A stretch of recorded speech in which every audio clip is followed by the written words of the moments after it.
They're not doing anything that's substantially different. It's a lot of the same techniques. You go up on Capitol Hill. You try to get journalists to write things that are favorable to your cause. When they don't write things favorable, you protest.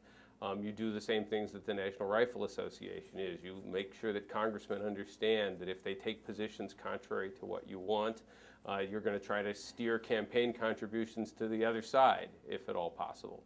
So the nature of the activities is pretty similar to what other powerful groups do as well. You know, why is Social Security a sacrosanct third rail issue? It's because the AARP has a position of that, and they can organize their members. And so a politician who suddenly steps up and says, you know, I think Social Security ought to be cut, is going to be in real trouble for doing that.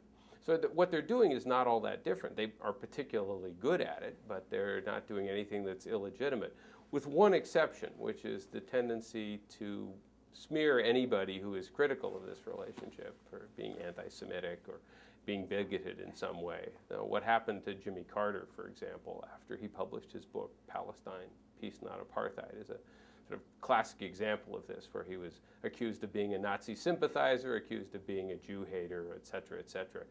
And this is a president who had done as much for Israeli security as any American president ever has. And that, I think, is not legitimate because it gets in the way of free and open discourse, which is really essential in a democracy.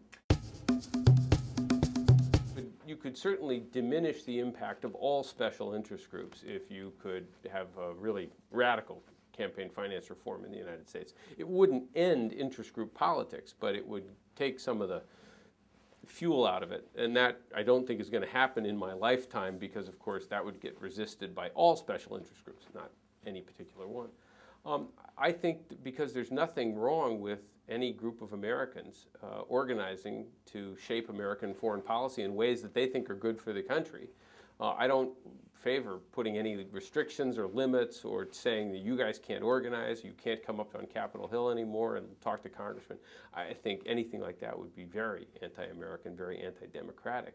What I hope happens, and what I hope our book helps encourage, is that some of the organizations in the sort of broad coalition, which doesn't agree on everything, by the way, that some of the more moderate groups and more progressive groups become more influential, gain more supporters. And similarly, some of the more powerful groups now that tend to be more hardline begin to rethink their positions. I would have no objection to there being a very powerful pro-Israel community in the United States if I thought the policies they were pushing for were better for us and better for Israel as well. So I have no problem with there being a lobby. I just wish it were pushing for policies that were smarter.